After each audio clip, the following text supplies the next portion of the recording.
Imagine skydiving from 3,000 feet in the air. You're quickly plummeting to the ground when you discover your parachute doesn't work. There's nothing you can do to help yourself. You know that the inevitable is about to happen. You're going to hit the ground. Well, that's the situation Victoria Cilliers found herself in when her parachute was sabotaged by the very man that had promised to love her for the rest of her life, her own husband. Victoria is the miracle survivor of not one, but 2 attempts to kill her, and she lives to tell the tale. So thank God it's Freaky Friday. Today we're going to be talking about the attempted parachute murder plot of Victoria Cilliers.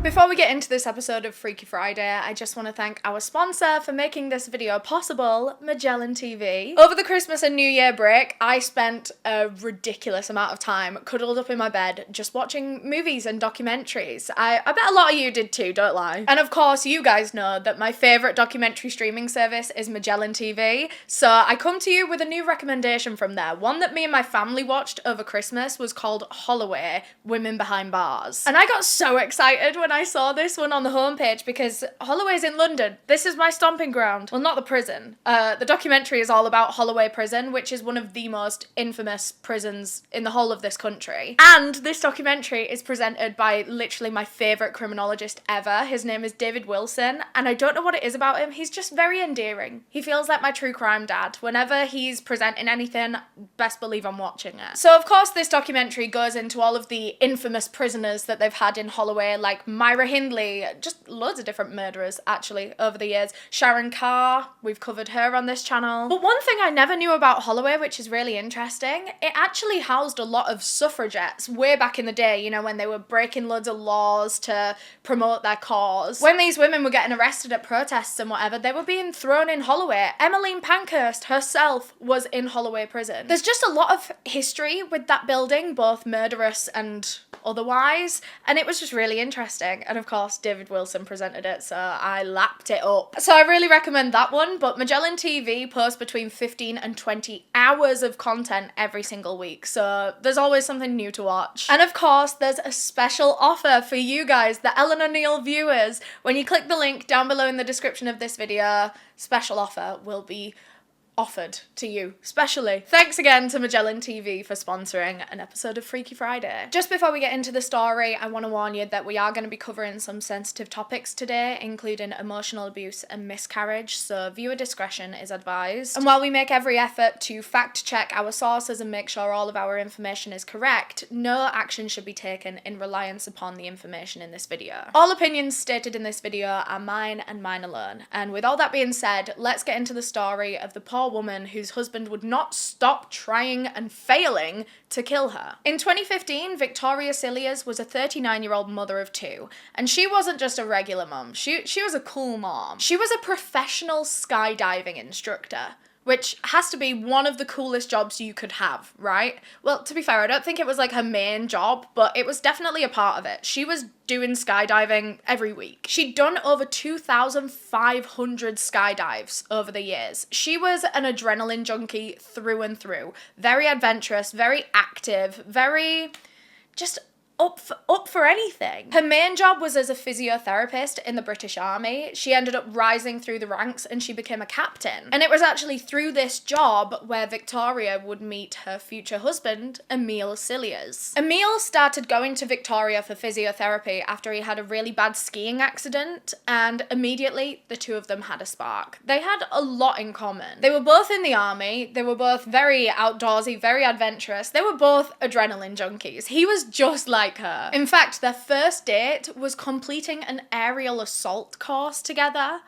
And I mean, like, good for them, but if a boy ever asked me to complete an assault course on a first date, I would throw my phone in a lake. Emile Cilliers was originally from South Africa and Victoria was originally from Scotland, but the two of them ended up settling down in Wiltshire in the south of England because Victoria already owned a house down there. They married in 2011 and soon went on to have a baby girl and then a baby boy. Of course, while Victoria was pregnant, she wasn't allowed to skydive. That would be so dangerous, so silly. But of course, it's like one of her biggest passions. She was missing it. it. She was on the edge of her seat until that baby popped out so that she would then be able to go and skydive again. And then 5 weeks after she gave birth to their son, Victoria's husband, Emile, very kindly surprised her with a skydiving gift experience to get her back out there. And Vicky was over the moon about this gift because it wasn't just any skydiving experience thing. It was a couple's skydiving experience for the two of them. And she thought it was just so thoughtful and so sweet. Especially because their marriage at this point in time was rocky. I will just put it that way. We're gonna get way more into it as the video goes on, but trust me, it was rocky. So to get this gift from him after the birth of their child, she was just very grateful that he was thinking about her and wanting to make her smile. It was almost like a gesture to rekindle their marriage, and she really appreciated that. So, it was April 5th, 2015, Easter Sunday, when Vicky arrived at the Netheravon skydiving base. Now, I don't know whether it's called Netheravon or Netheravon or anything. I've tried to find the pronunciation on the internet. Correct me in the comments if I'm wrong. But this was Vicky's usual spot. She was always at Netheravon.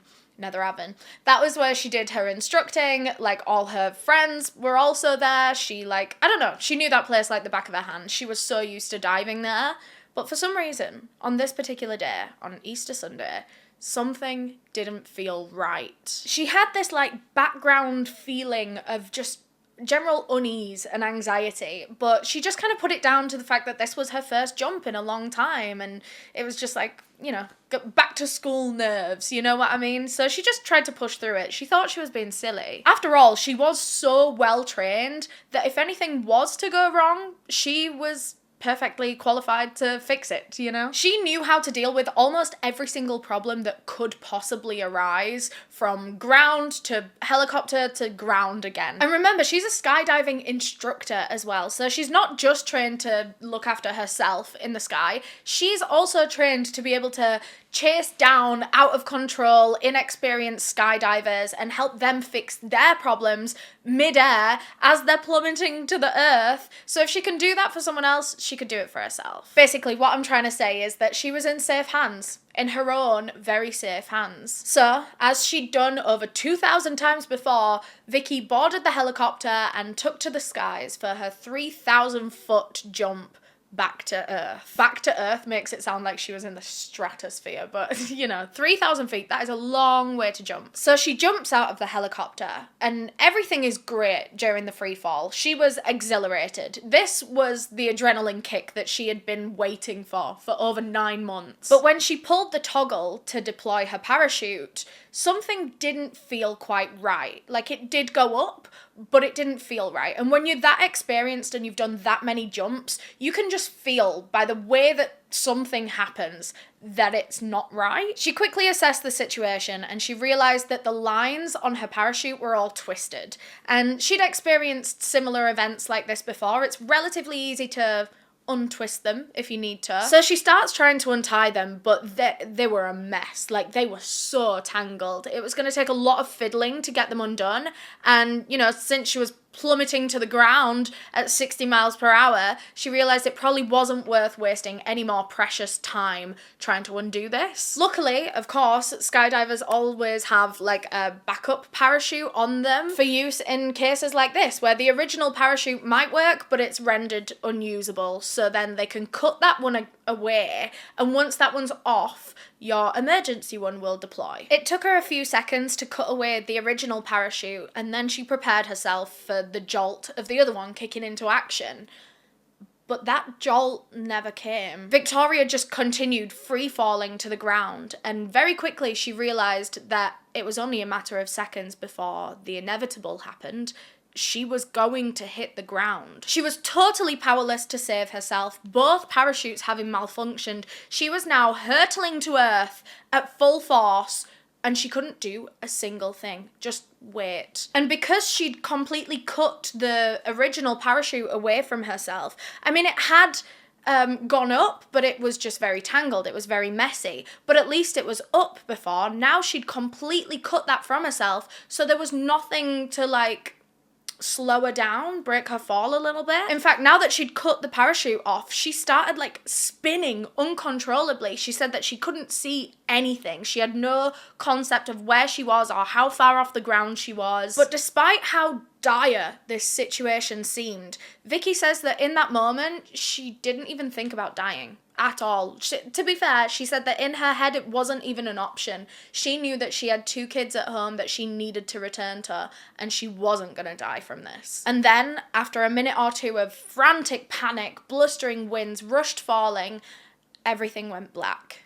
Victoria Cilliers had hit the ground. In the 10 years before this event, there had been approximately 2.3 million skydives throughout the world. Of those 2.3 million, only 2,900 of them had to deploy their emergency parachute. It's very rare that that happens. And what's even crazier is that every single one of those 2,900 emergency parachutes worked fine.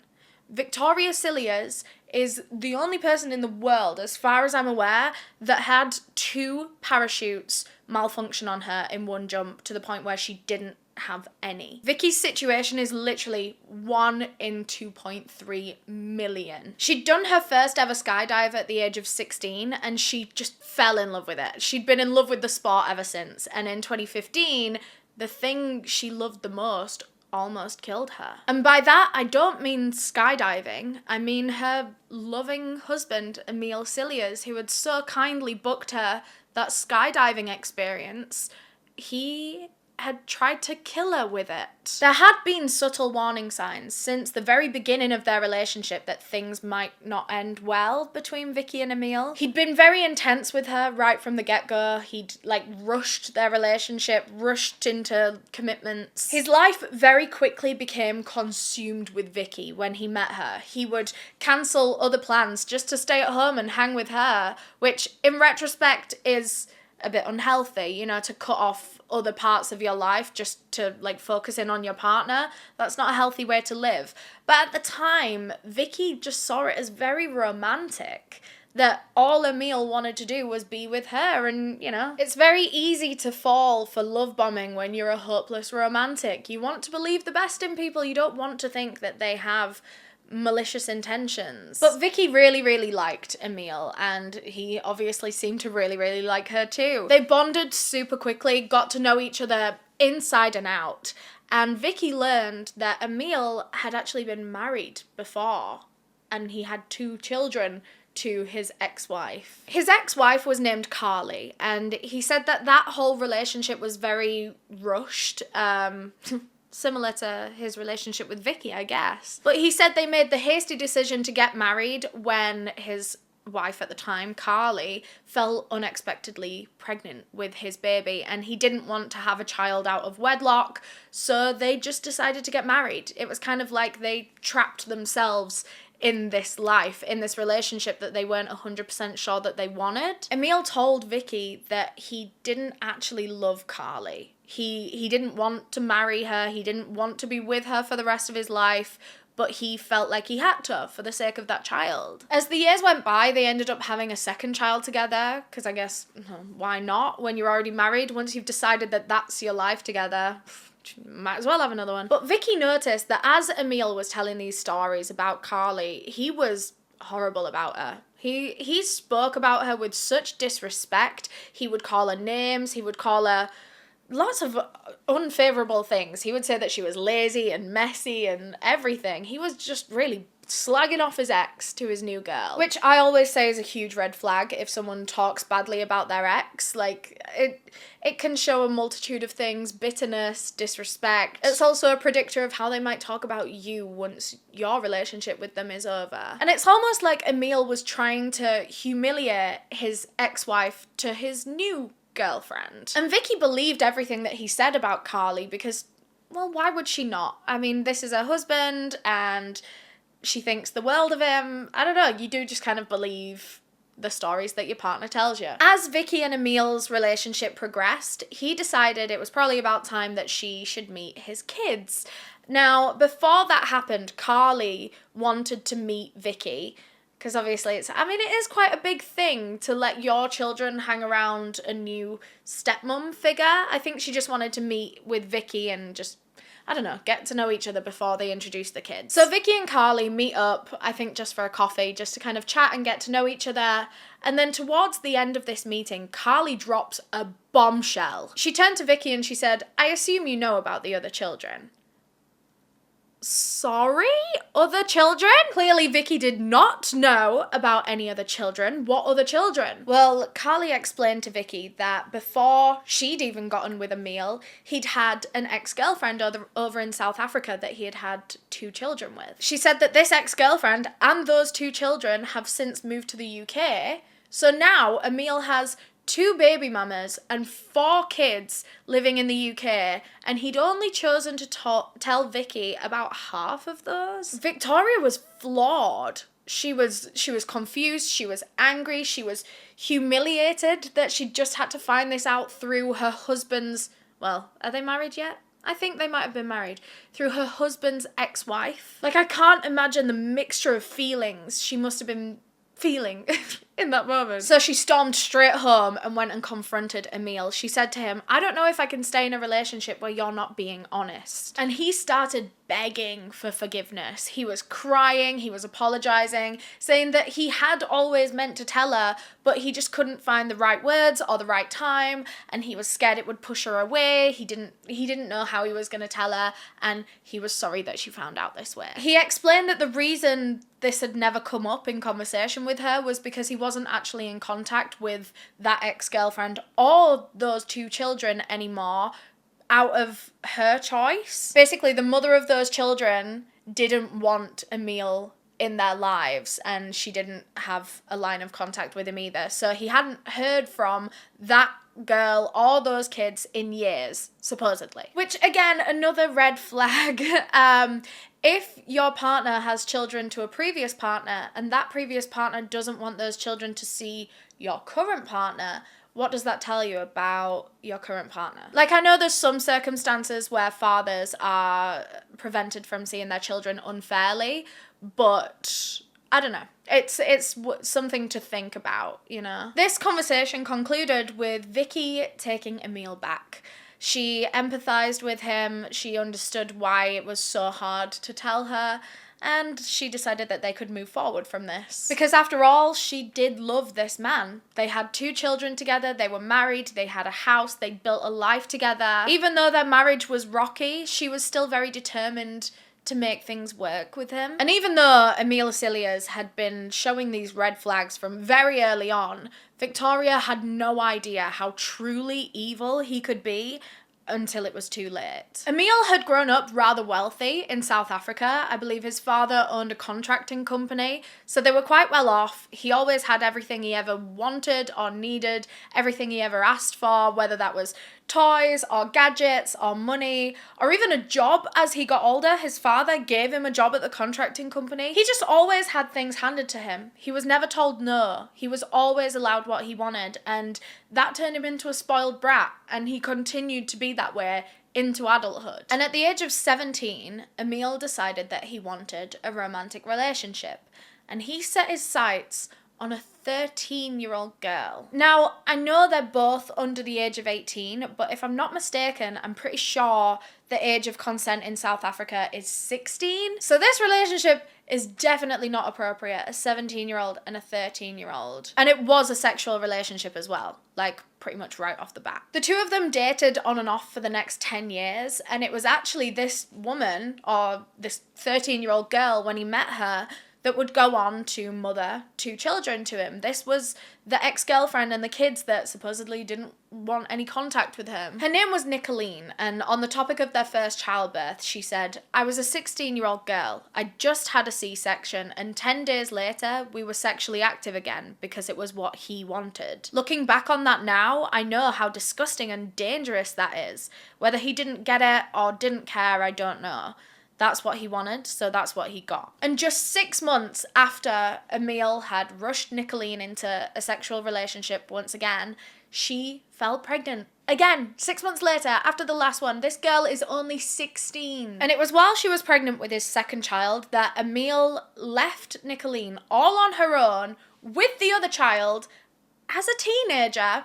And he said he had to go on a working holiday in England. So he goes away to England, she's pregnant and caring for a baby, and Emile never comes back, which is just so brutal. It's sickening to think that this man used and impregnated this young girl, this child. She was a child when he found her. He groomed her into a 16-year-old mother, impregnated her with 2 children, and then just abandoned her on the other side of the world with his offspring.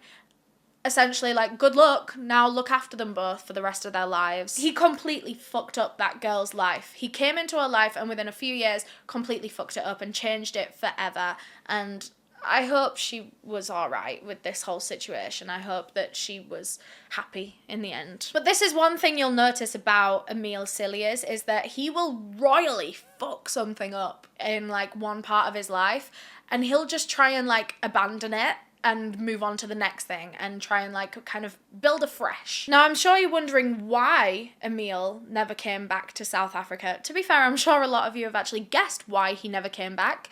It's because he found a new woman. It was Carly, the mother of his other 2 children. He had gone over to England, met Carly in a bar, and forgotten all about his girlfriend, and pregnant girlfriend and other child at home. Emile met Carly, he joined the army, he married Carly, he had these 2 kids with her, and it was genuinely as if Nicoline and the other kids never even existed. He never spoke to any of them back in South Africa ever again. He never spoke to Nicoline, he never spoke to the children. The only communication that they had was with Emile's mother, who was the one that had to break the news to them that Emile wasn't coming back from London. And I think it was for this reason that Nicoline moved herself and the children to the UK in hopes of maybe reconnecting with him one day. In fact, she really did want Emile in her children's lives. It was a complete lie what he was telling Vicky, you know, about how his ex doesn't want contact with him and she blocks him from seeing the kids.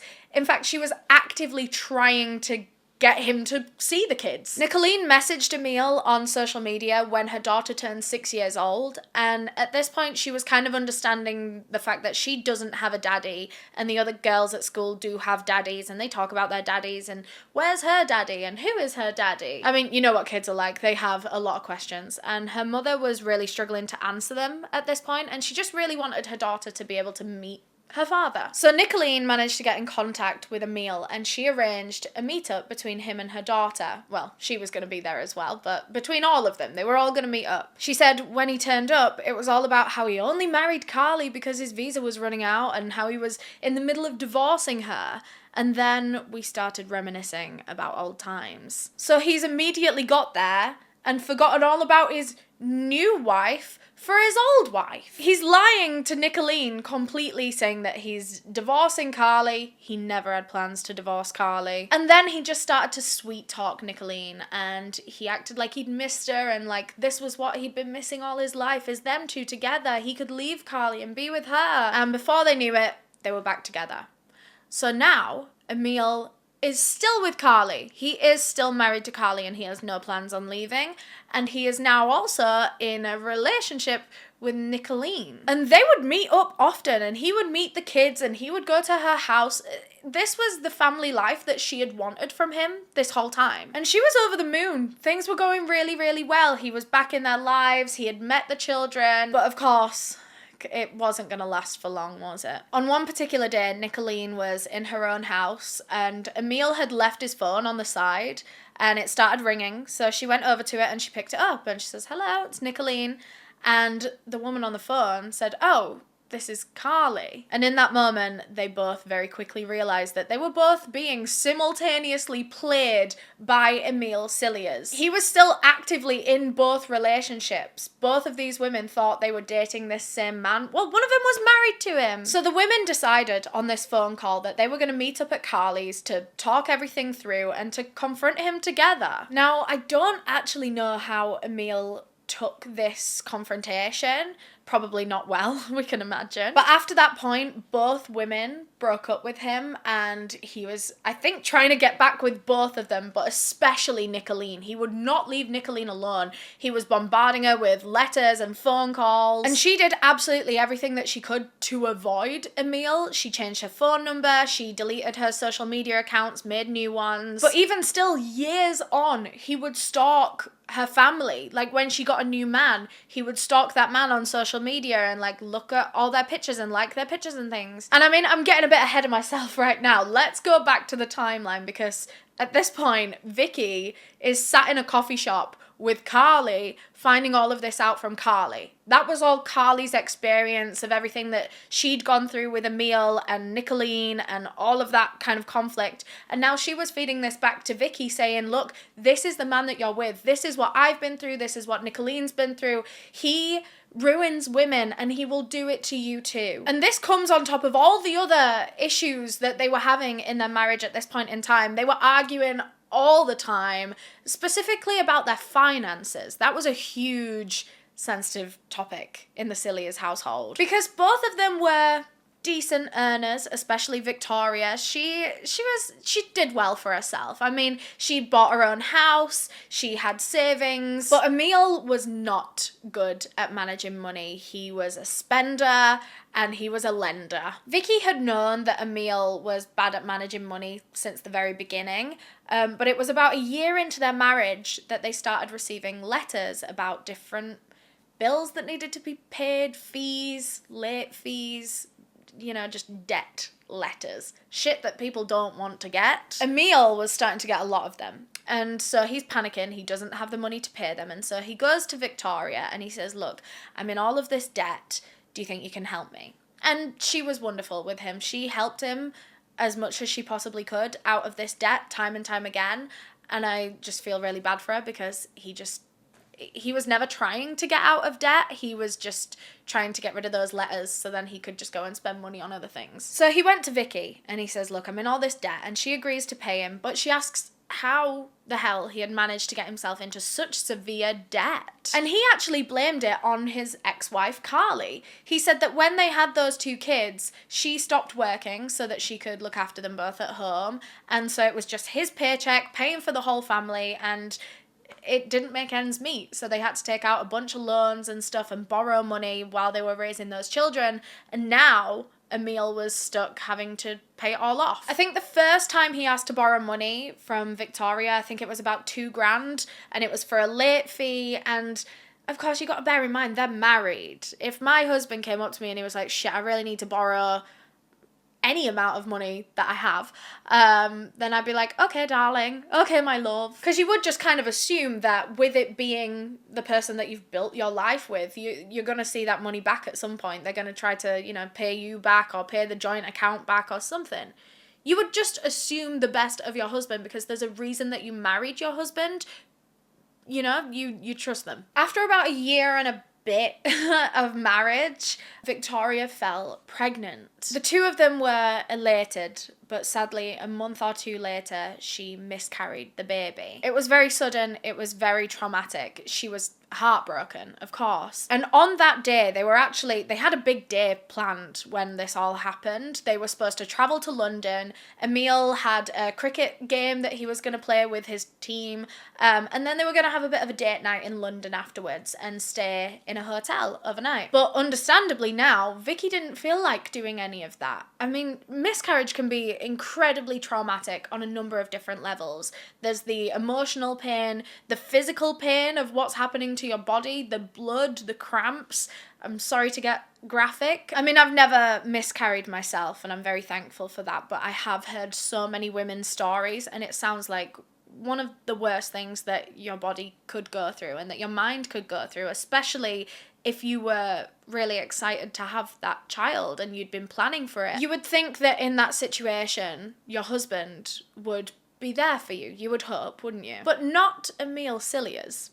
So Vicky miscarried that morning, and he was still pestering her to go to this cricket game with him. He said they had to go because otherwise they'd be letting everyone down. He'd be letting the team down, and the accommodation had already been booked and he didn't want to waste the money. He was insisting that they were going to let everyone down. That was the thing that was most stressful to him, was what other people would think if they didn't go, which is just so selfish to me. His wife is going through one of the worst things a woman could ever go through, and he cares about what his teammates think of him more than he cares about his wife's physical and mental well-being. For me, there is no reservation, there is no trip, there is no sports game in the whole entire world that is more important than your partner at a time like this. Emile was a very manipulative, very guilt-trippy kind of person.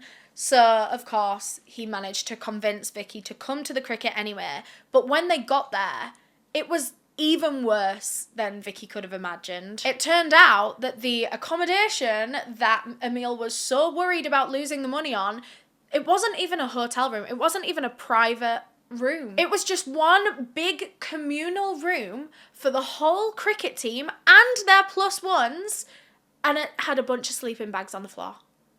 That was it. This poor woman had a miscarriage that morning, and then her husband expected her to sleep on the cold, hard floor in a sleeping bag, in a room with a bunch of sweaty strangers. She really hoped that at some point Emile would turn to her and go, "Look, darling, let's take you home. This isn't good for you." But it never came. He never thought about her once that day. It was all about what he was doing and his reputation and what his teammates thought of him. He really did just expect her to sleep on the floor that night. He really did. And she tried to tell him that she just couldn't do it. I mean, it's borderline inhumane to ask her to do all this while she's going through so much. So she was pleading with him, saying, "I can't do this. I have to go home."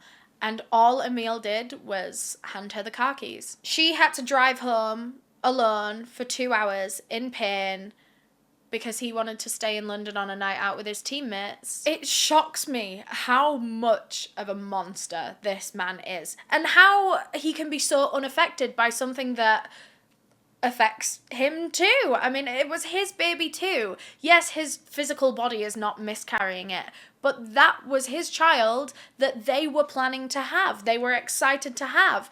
So, what? But anyway, after that incident, things just kind of carried on as normal. The two of them stayed together. They got married, and then after a couple of years, they fell pregnant again. And this time, they gave birth to a beautiful baby girl, which, of course, they were both over the moon about, especially after what had happened with the miscarriage. But despite this new happy family unit that they're building, Vicky couldn't ignore the financial troubles in their lives. For some reason, the debts didn't seem to be getting any smaller.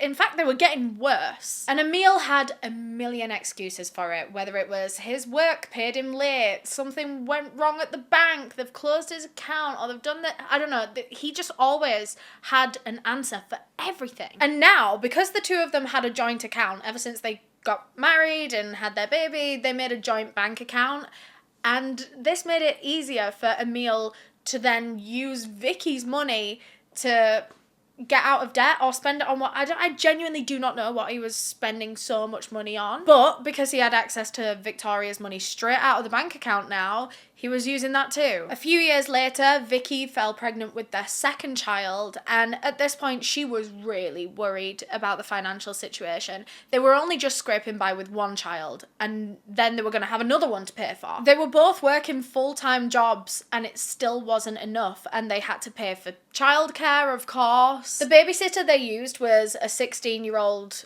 daughter of a family friend. She enjoyed babysitting. It was easy enough. She would just come around to the house and make sure the kids were all right and get a bit of pocket money on the way home. It was quite a good situation, but the good situation didn't last long, and I'm sure you guessed, Emile had something to do with it. One day, this girl's mother comes to Vicky with a big concern. She said that she'd been going through her daughter's phone when she found a series of text messages from Emile. He'd been texting this child saying, "You look really nice this evening. Do you have a boyfriend?"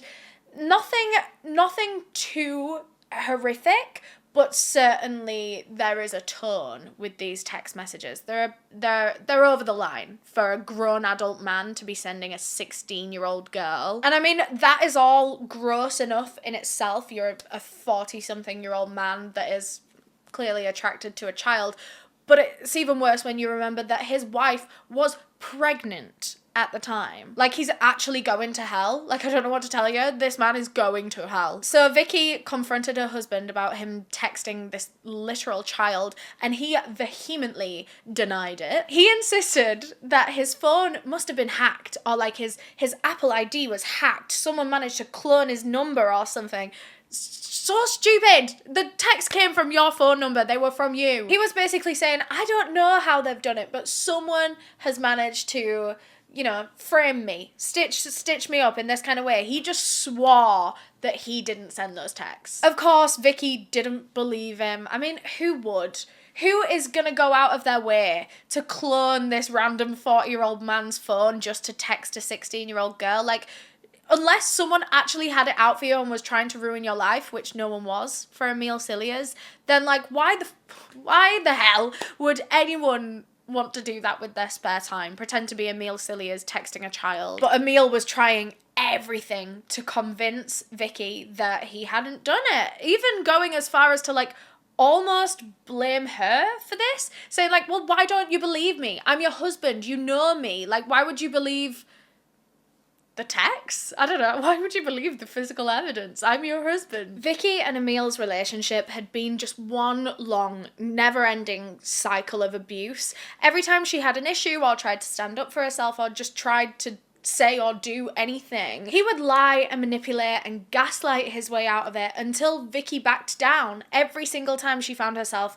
apologizing or just, you know, sucking things up. And I believe that's kind of what happened with this 16-year-old texting issue. As hard as it is to move on from something like that, I think they tried. But Emile never changed. I think he kind of stopped contacting this 16-year-old, but he was definitely contacting other women, potentially other young girls. As the months went by, Vicky noticed messages from women popping up on their family computer. She had a look through some of the chat logs and they were saying things like, I had a great time last night. And there was another instance when they were out with friends, and I find this one insane. Like, I've told everyone I know about this because this is my worst nightmare. Basically, Vicky and Emile and their big group of friends were all out drinking, and they all had their phones on the table. They weren't on them. They were just, you know, just people in the moment, just talking, having fun. And then all of a sudden, one of the phones on the table pings. And it wasn't just any ping. It was a very specific ping. It was the infamous Tinder notification noise. So one of the friends laughed and joked like, oh, someone's got a Tinder match. Turns out it was Emile. And they're there as a married couple. She is pregnant with his child. And in front of all of their friends, she's just found out that he's messaging a girl on Tinder.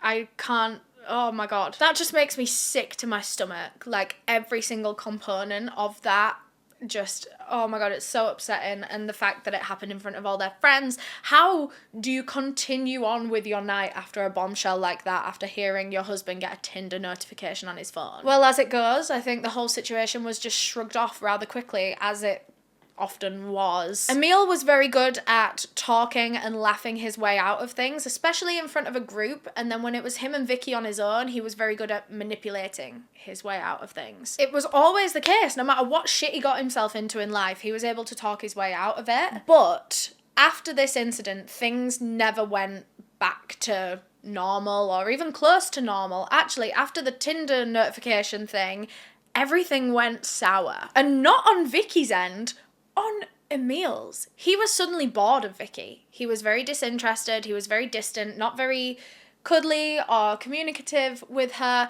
And in fact, that year, he didn't even get her a Christmas present. And at this point, Vicky was pretty much solo parenting their firstborn child, and she was practically dreading the birth of their second one. This was not the family life that she wanted or that she dreamed of as a little girl. And when she met Emile and she imagined marrying him and having children with him, this is not what she wanted. Her husband was a compulsive cheater, a liar, a manipulator. He was running her out of money, ruining their finances as a family, and he was just generally making her miserable. By late 2014, early 2015, the two of them barely even spoke to each other anymore. This is around the time that he didn't get her a Christmas present.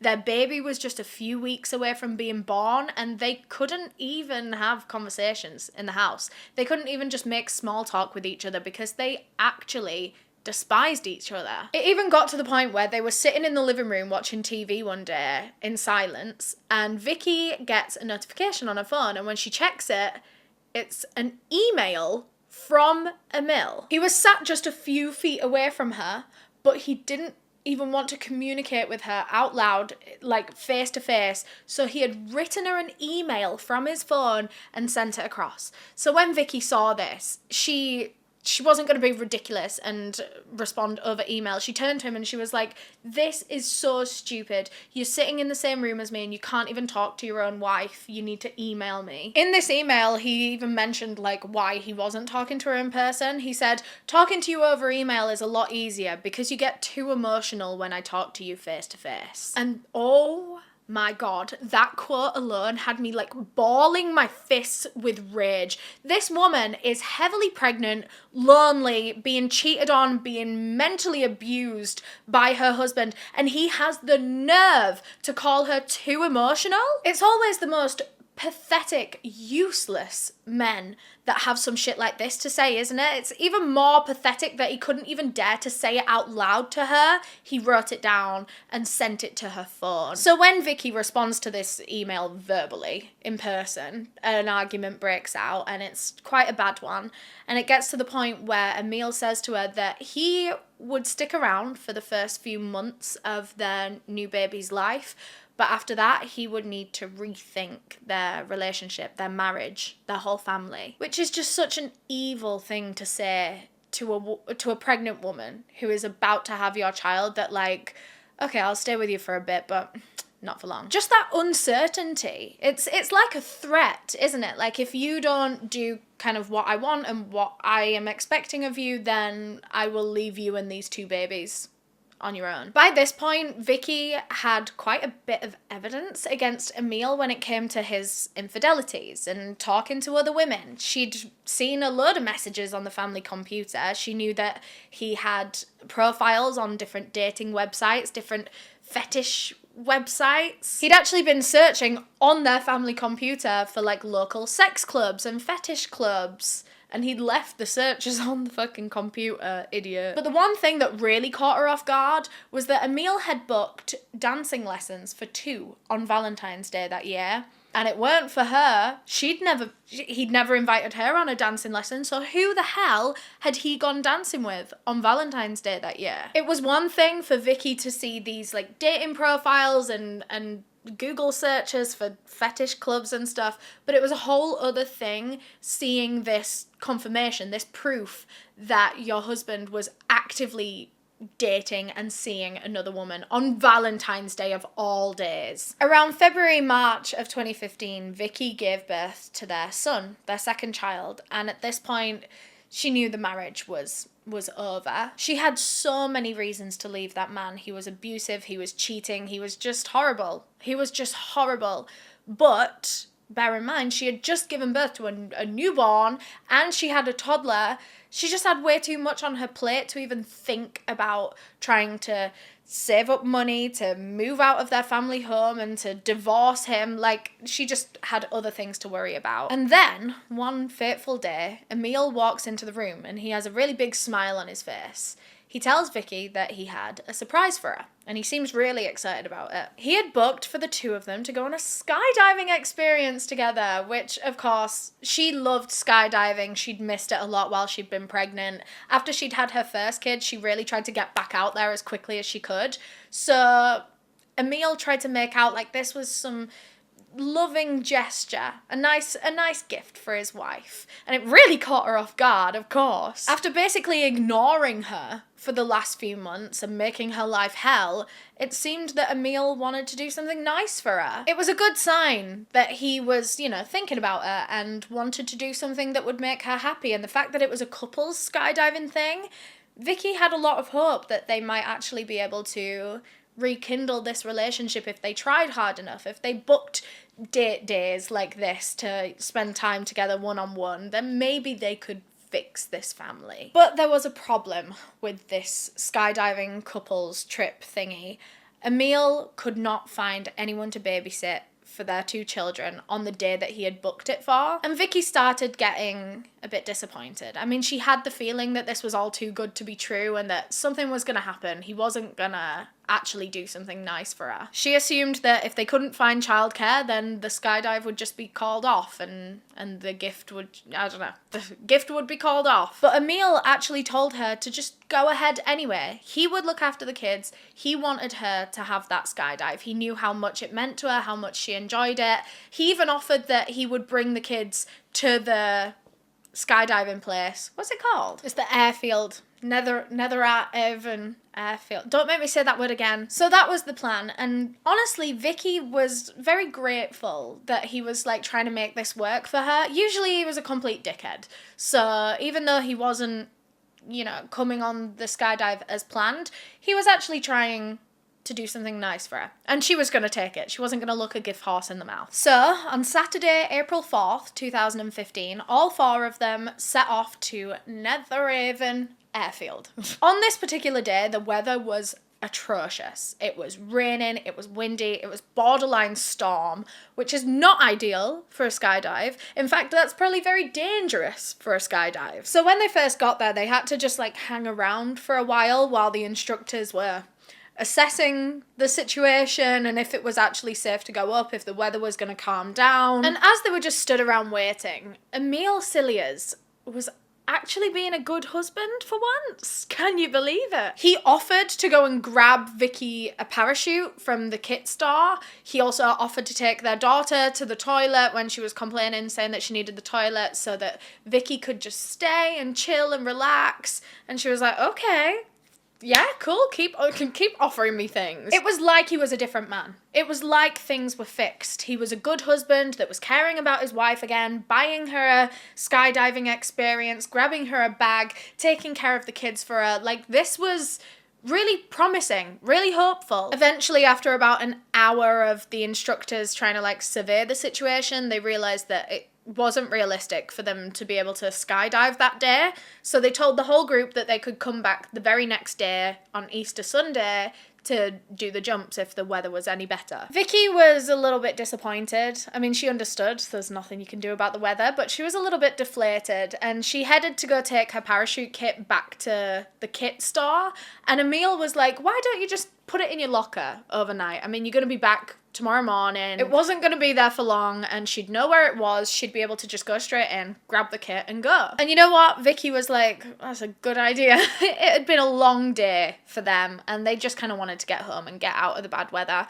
So she does. She goes and shoves this kit in her locker, and they head back home. And even though things hadn't gone quite to plan as far as the whole date day goes, it was still a really nice day. Vicky remembered Emile being just very affectionate, very loving, out of nowhere.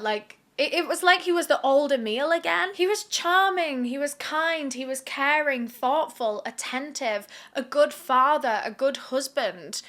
It really seemed like he had turned a new leaf. The following morning, the Cilliers family woke up, and just like the day before, they headed straight to the airfield. And the weather still wasn't the best, but it was certainly better than the day before, and it looked like they were going to be able to skydive. Just to be sure, they had to hang around again while the instructors assessed the situation, but eventually Vicky and the 11 other divers, got the green light that they could go up in the helicopter. So they all loaded in, I think, to one helicopter? I don't know, I did see photos and videos from inside, and it did look kind of big, but since when can you fit 12 people in a helicopter? Anyway, but they all loaded into the helicopter or helicopters and they were all buzzing with anticipation. They were fist bumping each other, saying, see you on the other side, good luck. Victoria Cilliers was the last person in the whole group to do the jump, and from there, you know what happened next. Almost as soon as she started free falling, Vicky realised that the lines were tangled on her parachute, and so she cut it free, hoping that, well, expecting that her emergency parachute would pop into action as soon as the other one was cut away, but it didn't, and that left her free falling straight down to the earth. She landed in an empty field going 60 miles per hour. She hit the ground at 60 miles per hour from 3,000 feet in the air.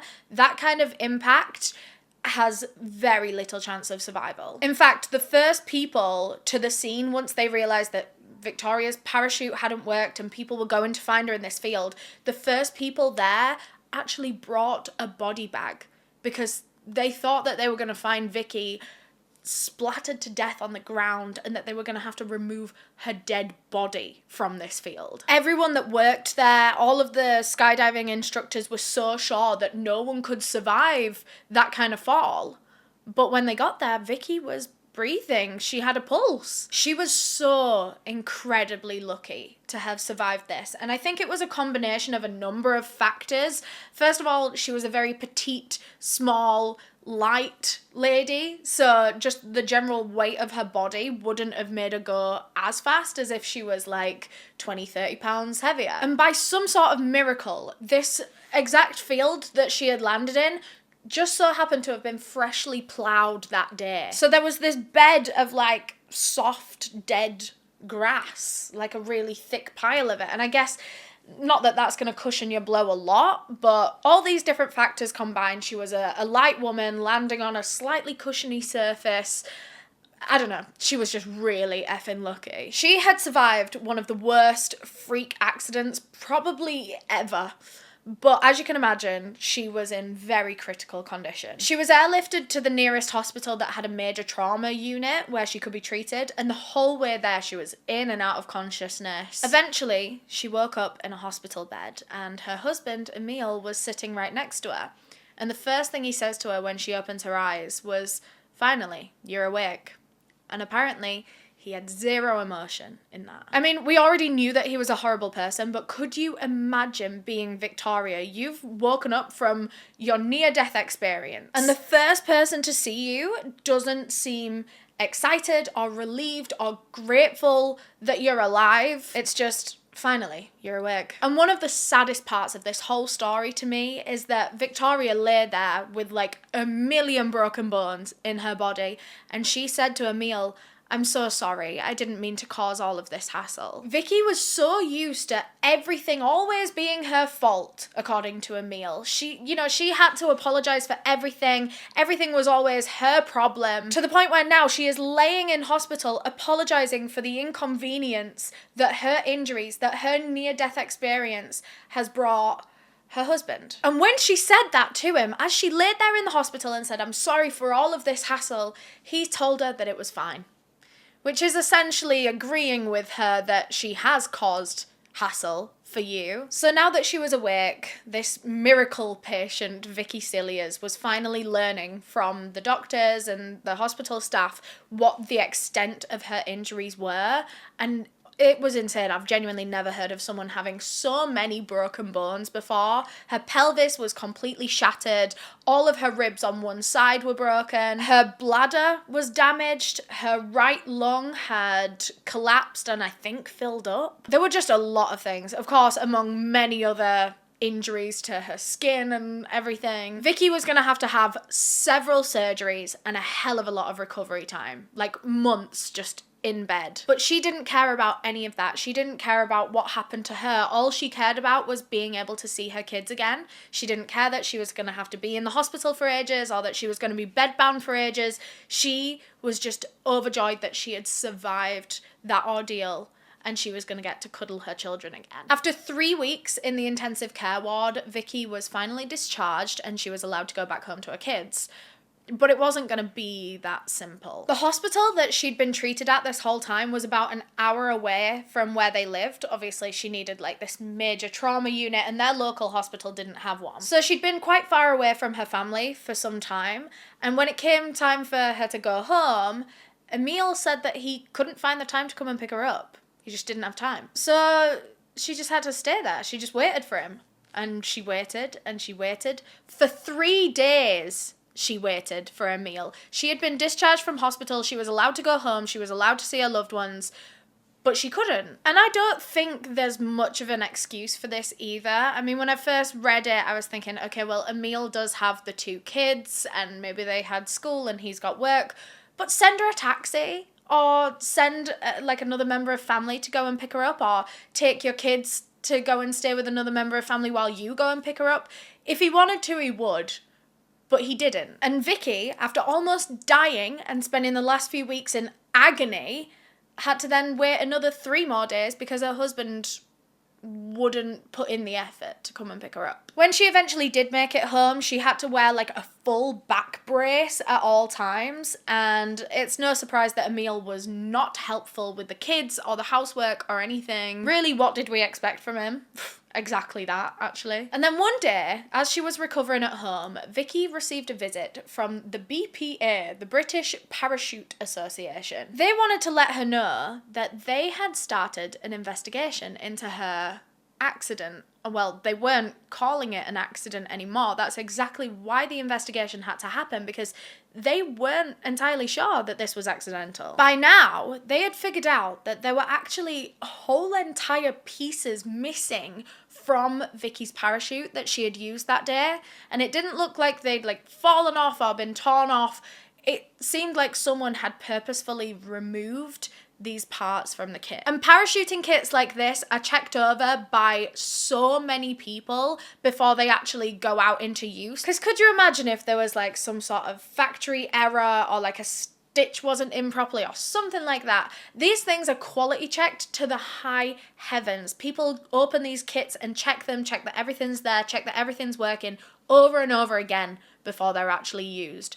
So how on earth could this kit have had actual pieces missing? That seems purposeful. A few days later, Vicky got a call from one of her friends that worked at the airfield, and she also said that she didn't believe that this was an accident. Her and her colleagues at the airfield had been looking at the rig or whatever had been used, and they realised that nothing added up about this whole situation. There was no way that Victoria should have been given that kit to go out in. They asked Victoria if she would mind if they reported this to the police, because they thought it was something that the police needed to be looking into.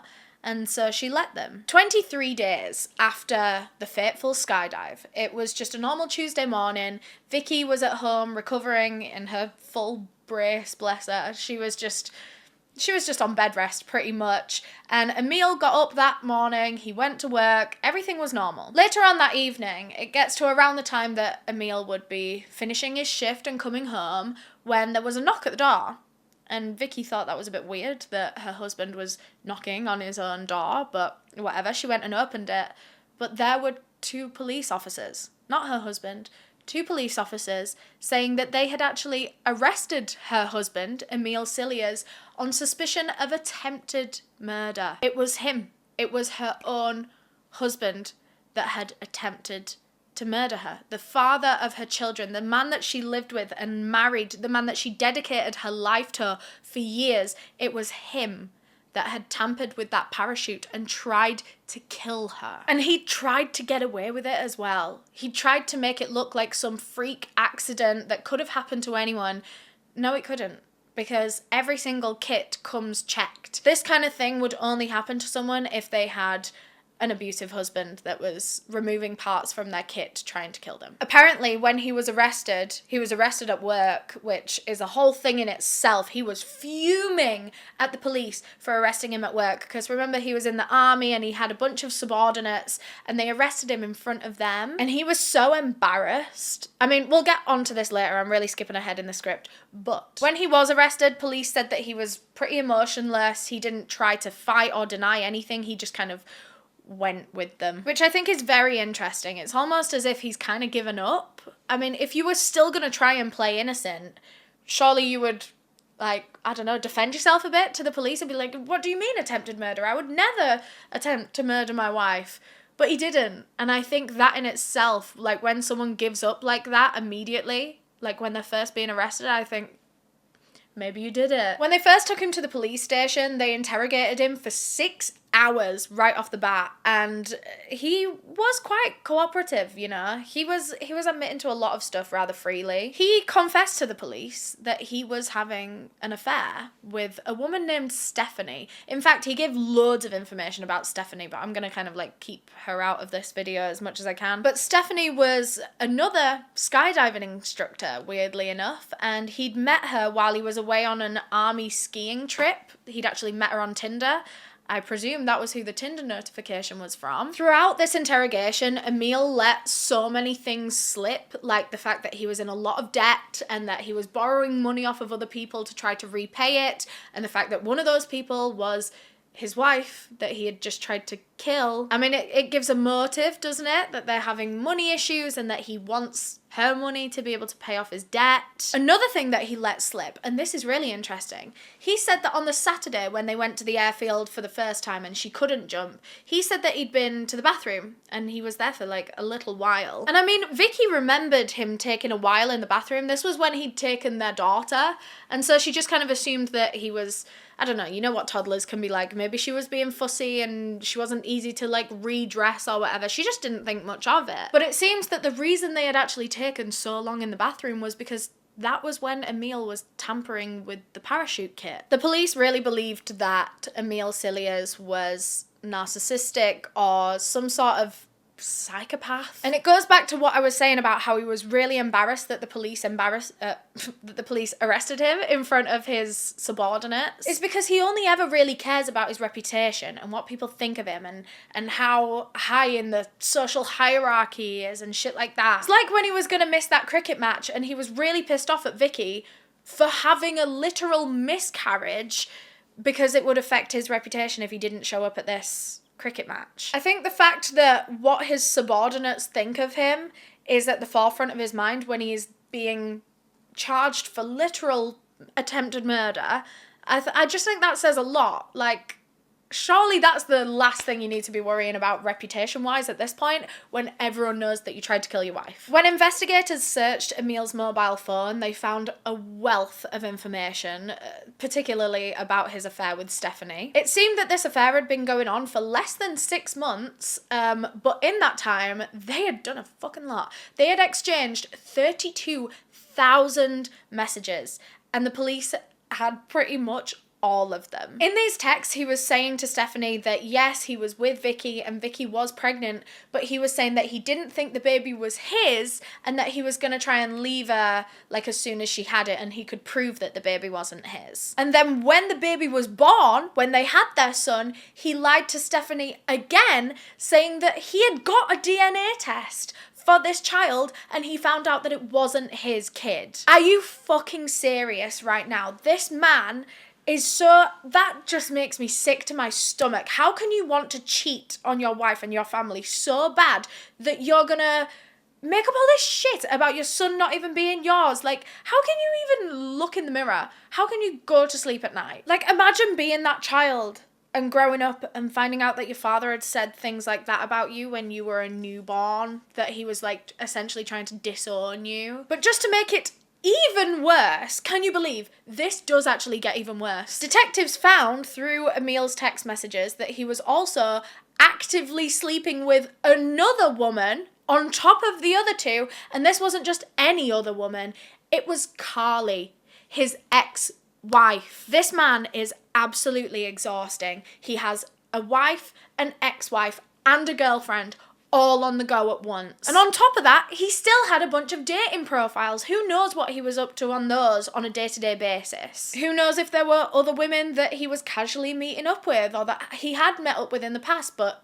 didn't anymore. You know, we don't actually know how many women there were in Emile's life. By now, police were really starting to understand his motive.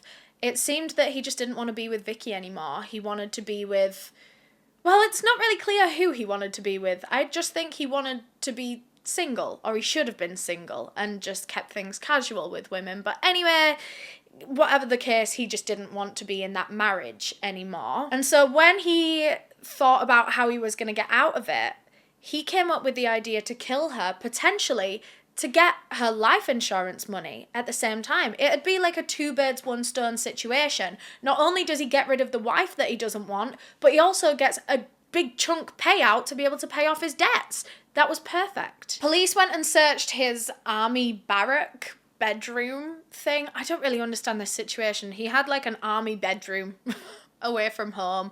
And when they went and searched it, it was actually crazy. It seemed like a different man lived there. There was not one single photo of Vicky or either of his children, any of his 4 children, any of his 6 children. This man had 6 children. There was not a single photo of any of his children or his wife. Literally just photos of him and Stephanie, or just Stephanie. It was as if the rest of his life had been erased outside of that room. And as soon as he stepped into there, it was just him and Stephanie. It was what he wanted. So police sat down Victoria Cilliers and they told her everything that they'd kind of figured out from this investigation. They had to break a lot of hard news to her, you know, about how many women he was speaking to, and of course the affair with his ex-wife that was going on at the same time. It was a lot for her to find out. But what destroyed Vicky the most out of all of this were those comments that he was making, like, about their son, saying that it wasn't his and that he was going to get a DNA test. Kind of like one of those situations that's like, you can say whatever you want about me, but don't say anything about my children. It was kind of like that. She was getting, like, it was one thing that he had abused her this much, but now that it was starting to leak over into the children's lives, that was like beyond anything she'd ever dealt with. Because like, even when he's lying, because he is lying, the child was his, but even when he's lying and he can make up anything in the world, why does he make that up? That his actual genuine flesh and blood is not his. Vicky found it really, really hard to come to terms with. It honestly took her a few years to even believe it. There was a period of time, especially in the beginning, where she didn't know what to believe, because Emile was telling her one thing, like, you've got to believe me, I'm your husband, I would never try to kill you, like, they've got it wrong.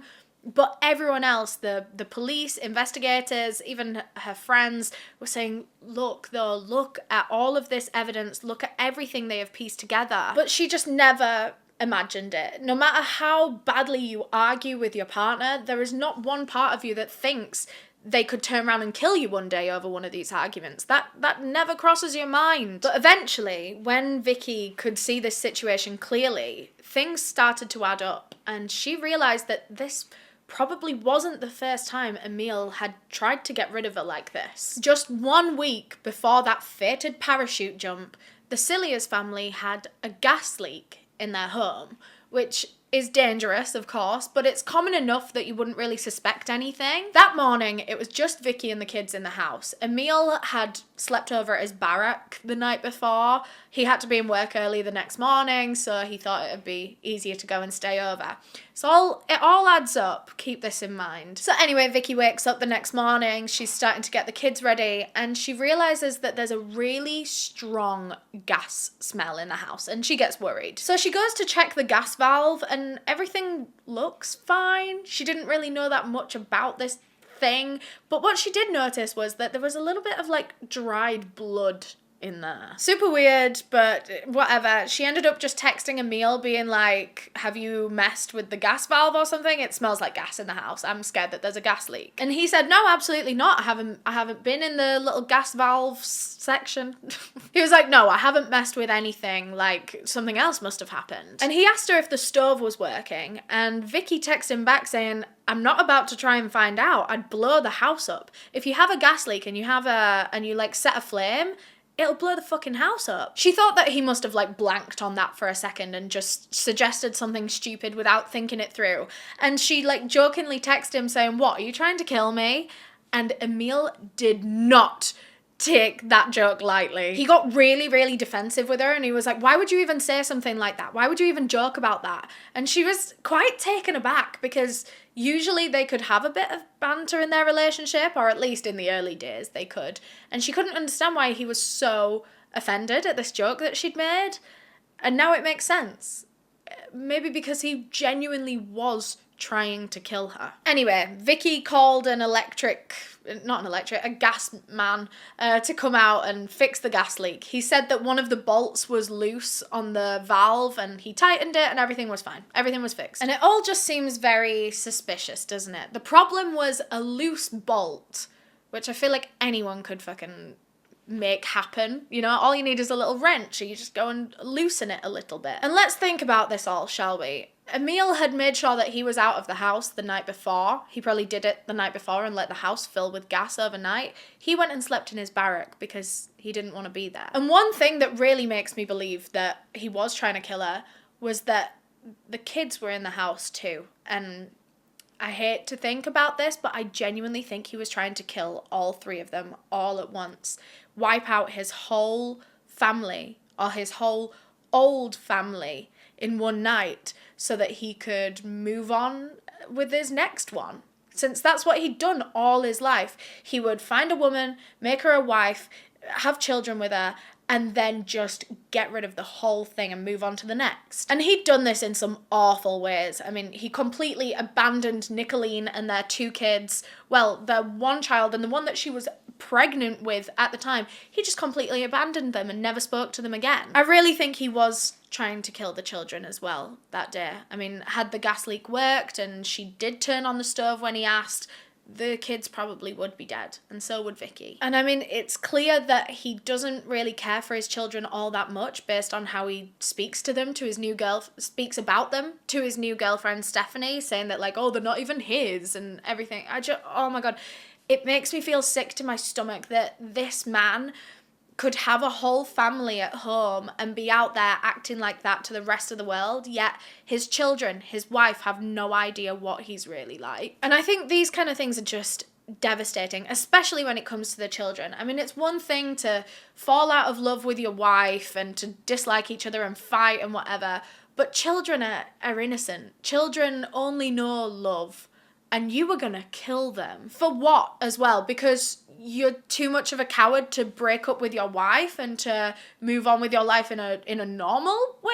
He was gonna kill his wife and his children because he didn't want to own up to his own mistakes, his own problems that were self-inflicted because he's a dirty, dirty cheat. Police looked further into the whole gas leak situation, and they actually managed to find enough evidence to charge him with a second attempted murder. This was now proven that he was trying to kill Victoria with the gas leak, and had he been successful, it would have definitely killed the children as well. The forensics showed that little bit of dried blood, do you remember there was a tiny bit of dried blood on the gas valve that Vicky noticed, but she didn't think too much of it?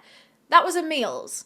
And it was also found that the bolt that was loose, the one that was the issue, it was also a little bit like misshapen. Almost as if someone had been trying to like work it, but they didn't really know what they were doing. Maybe they were using the wrong tool. And when the gas man came to fix it and he used the correct tool, it fixed like that. But all these like dents, like the way that it was bent out of shape slightly, that was practically proof that someone who didn't know what they were doing had been messing with that gas valve. In court, Emile tried to argue that he never touched that gas valve. He said he didn't know how it could have come loose. Maybe it was the vibrations from the construction site up the road. Is a genuine thing that he said in court. What do you mean? This man literally had an excuse for everything, and they weren't even good excuses. Like, that is so dumb. What do you mean there was a construction site down the road, so my gas valve fell apart? That doesn't happen. During the trial, there was a binder that was brought out full of hundreds, if not thousands, of pages of Emile's text messages, mainly to Stephanie. A lot of them were read out in court, but one of them in particular was very incriminating. He had told Stephanie that from April onwards, I can do random and spontaneous. To be with you, I would do anything. From April onwards. Remember, the skydive happened on April 5th. In fact, it was originally booked for April 4th. So he was fully planning to have his schedule freed up from April onwards because his wife would be dead, or at least he hoped that she would be, and he'd be able to go ahead with Stephanie. For her, he would do anything. He was starting to plan his life without Vicky in it. And these plans also included that sweet, sweet life insurance money that he was going to get when she did die. But little did Eleanor Cilliers know that even if Vicky had died that day and there was going to be a life insurance payout, he wasn't going to see a single penny of it. And Vicky had already made sure of that before she even knew that he was trying to kill her. When Vicky made her will, she had written a little note in there that said, by his own admission, Emile poorly manages money, and I am not confident the money I leave would be used for the benefit of the children.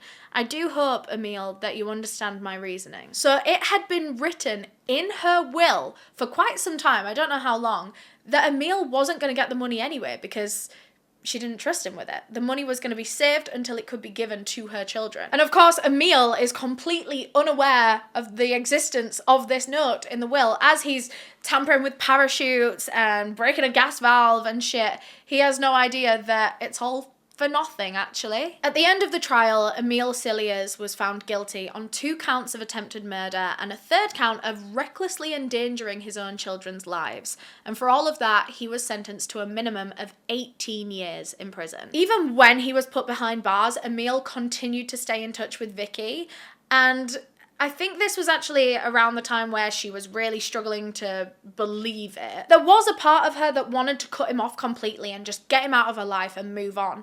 But there was another part of her that really needed answers, really needed closure, really needed to speak to him and to understand what the fuck and why the fuck he had just done what he did. And eventually that curiosity or that need for closure led her to prison, well, not herself, she wasn't in prison, she went to visit him in prison, just visiting on the Monopoly board. She'd apparently written out like a huge notepad full of questions that she had for him that she wasn't allowed to take in. So when she sat there, she was just asking him as many questions as she could, being like, did you mean to hurt me? Did you mean to harm me? And he said, no, I'm innocent. I really think with a narcissist like Eleanor Cilliers, you're never going to be able to get the closure that you want or need, because people like that, power is everything. And he knows that there's power in the information that he has and the answers that he gives. And giving answers to Vicky would be giving over his power. So I really don't see him saying anything or explaining anything to her. From that point on, Vicky stopped trying to seek closure. She just kind of wrote the whole thing off and decided that she was going to move on in her life without him. She tried time and time again to divorce him while he was in prison, but he continually refused, saying that he thought there was still hope for their marriage. Literally, how? You have tried to kill her twice. Why do you think she still would want to be married to you? Fucking still hope for their marriage. That is the biggest load of delusion I have ever heard. But I'm happy to report at the end of this video that, of course, it does have a happy ending. Vicky survived 2 attempts on her life, and she's really moving on with things now. Of course, the children are growing up. She has a new man, hey. And she's also gone back to skydiving, which I think is great. I don't know if it's a regular thing for her anymore, but I know that she's done skydives for charity, and I just think that's such a huge thing. I was literally talking about it with my friends earlier that, like, I don't think I ever could get back in a skydiving helicopter and go up there and see it from that height and, like, literally fucking fall again and just trust that the parachute would work that time. I know I never would be able to do it, so my hat goes off to Victoria Cilliers. What a woman. And that is the end of this Freaky Friday episode. Thank you so much for watching. I think this has been a really effing long one, but such an interesting one. If there's any other cases like this one, if this sparks any to your mind, comment them down below. I'm always looking for new things to talk about with the Freaky Friday series. Me and the team are getting so excited about this, and I'm so glad that you guys are enjoying it. Thanks again to Magellan TV for sponsoring this video. Remember, there's a special offer for you guys guys when you click the link down below in the description. You don't want to miss it. I love Magellan TV. But yeah, thank you so much for watching. If you enjoyed, please leave a thumbs up on this video. Interacting with my content is the best way to support me. It helps to push the video out to a larger audience, so leaving a like or a comment or sharing with friends or family means the absolute world to all of us. If you want to watch another video, there should be one on screen right now for you to click on, or if you want to subscribe to my channel, there's a little circle with my face in. We post new content every single week, so make sure you're subscribed with the bell notification on, and I'll see you in the next one. Bye!